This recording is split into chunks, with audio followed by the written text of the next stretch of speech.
भाई उनको एक आधार पर उनको बेल मिली थी। भाई किनको कौन बचाता है, किनको कौन फंसाता है, ये मुख्यमंत्री जी करते होंगे।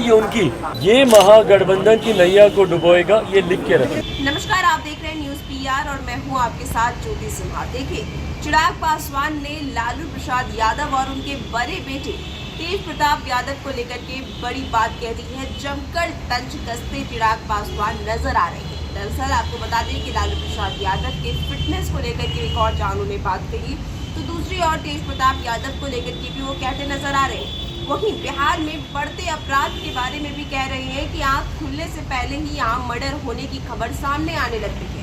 आगे क्या कुछ कह रहे हैं आप खुद सुनिए। की कोशिश कर रही है।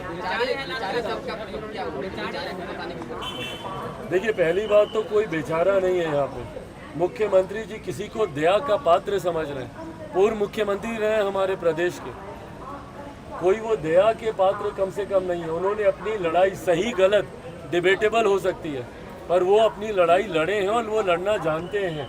ऐसे में कोई बेचारा किसी को दया का पात्र मुख्यमंत्री बनाकर अपने आप को बड़ा दिखा, पहली बात तो ये गलत है। दूसरी बात, ये न्यायिक प्रक्रिया का हिस्सा है। भाई किनको कौन बचाता है, किनको कौन फंसाता है, ये मुख्यमंत्री जी करते होंगे। ये उनकी कार्यशैली का हिस्सा रहा होगा। जहाँ तक न्यायिक प्रक्रिया का हिस्सा है, ना कोई किसी को बचाता है। भारत के कानून में कम से कम हम लोग का इतना विश्वास है कि भारतीय कानून और ख़ास तौर पर न्यायालय ना किसी को बचाती है, ना किसी को फंसाती है। भाई उनको एक आधार पर उनको बेल मिली थी, स्वास्थ्य के आधार पर। उनका स्वास्थ्य उस वक्त उचित नहीं था। अब तो कई बार वो खुद ही इस बात को बोल चुके हैं कि मैं फिट हो गया हूँ, मैं फिट कर भी दूँ। तो जब वो खुद इस बात को कह चुके हैं तो यकीनन उसके ऊपर एक रिव्यू जरूर होगा और उसके बाद न्यायालय का जो भी फैसला होगा सबको सम्मान होगा। हम लोग चांद पर पहुंच गए हैं, लेकिन कई नेताओं का अल्पज्ञान, कोई नासा को बधाई दे रहा है तो कोई बोल रहा है कि वहाँ पर यात्री गए हैं। किस तरह के नेता है सर? इसीलिए हम बार बार कहते हैं कि शिक्षा, जो नीति निर्धारक होते हैं या जो नेता जो प्रदेश का या देश का भविष्य निर्धारित करते हैं, ज़रूरी है उन लोगों का पढ़ा लिखा होना। तभी मैं बार बार शिक्षा के महत्व का मैं पक्षधर रहा हूँ। मैं आम बिहारी शिक्षित हूँ, आम भारतीय शिक्षित हूँ, उसका मैं पक्षधर रहा हूँ। और ख़ास तौर पर जो पॉलिसी मेकर्स हैं, जो लॉ मेकर्स हैं, भारतीय संसद में जो लोग बैठते हैं, जो कानून बनाते हैं, उन लोगों का शिक्षित होना या कम से कम सामान्य ज्ञान जो होता है, एक जनरल नॉलेज जो होती है, वो होना ज़रूरी है। जिन बयानों का आप जिक्र कर रहे हैं वो बयान मैंने भी देखे।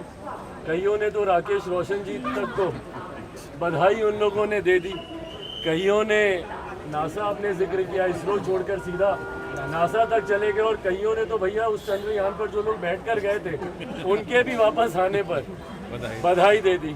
पर बहरहाल, भले हम लोग इस बात को हंसी मजाक में समझे, पर ये हमारे देश की जनता को समझना ज़रूरी है कि जो नेता एक इतनी छोटी सी बात को नहीं समझ पाए, जो हमारे देश की इतनी बड़ी उपलब्धि है, जिसके लिए आज पूरे देश को दुनिया के लोग बधाई दे रहे हैं, देश की तरफ टकटकी लगाकर लोग देख रहे हैं, जो उपलब्धि हमारे देश ने हासिल की, जो दुनिया का कोई और देश नहीं कर पाया, उसको लेकर जानकारी का इतना अभाव। जबकि न्यूज़ चैनल में, मीडिया के चैनल में सरल भाषा में दिन भर ये जानकारी दी जा रही है।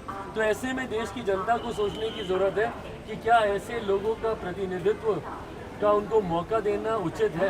आने वाले समय में ज़रूर जनता इस बात को साफ कर देंगे। गठबंधन कितना भी कर ले, 24-25 में उनकी भविष्यवाणी है कि आप लोग देश से साफ हो जाएंगे। देखिए, भविष्य वक्ता मैं हूँ नहीं, मैं ऐसी कोई भविष्यवाणी करता नहीं हूँ, पर हाँ, मौसम वैज्ञानिक का सुपुत्र ज़रूर हूँ। थोड़ा अंश उनका है मेरे अंदर। उस आधार पे मैं ज़रूर कह सकता हूँ कि 2019 से बेहतर परिणाम हम लोग के 2024 में आएंगे। 2018 का समय और उस वक्त के आर्काइव्स और उस वक्त के न्यूज़ रिपोर्ट्स और उस वक्त के सर्वे रिपोर्ट्स आप लोग निकाल कर देखिए, इसी तरीके के आकलन लगाए जा रहे थे। इसी तरीके की बातें 2018 में 2019 के आम चुनाव को लेकर भी की जा रही थी, पर परिणाम 2019 के 2014 से बेहतर आए। इन 10 सालों में वो लाभार्थी हों या वो भारतवासी जिनका विश्वास हमारी केंद्र की सरकार और उनकी योजनाओं पे बढ़ा है, उसकी संख्या में काफ़ी वृद्धि हुई है। और ये मेरे विश्वास को बढ़ाता है कि 2024 का परिणाम 2019 से बेहतर होगा। और ख़ास तौर पर बिहार में मुख्यमंत्री नीतीश कुमार जी के खिलाफ जो आक्रोश है बिहारियों का, ये महागठबंधन की नैया को डुबोएगा, ये लिख के रखें। चुनाव में किस तरीके से तेज प्रताप यादव हो या फिर लालू प्रसाद यादव, दोनों पर तंज कसते नजर आ रहे हैं चिराग पासवान, और ये भी कह रहे हैं कि हम तेज प्रताप यादव की तरह भविष्यवाणी तो नहीं करते, लेकिन जिस तरह से हम कार्य करते हैं हो सकता है हमारी सरकार जरूर आए। इसे लेकर आपकी क्या राय है, मैं कमेंट बॉक्स में जरूर बताइएगा। ऐसी खबरों के लिए बने रहिए न्यूज़ PR के साथ।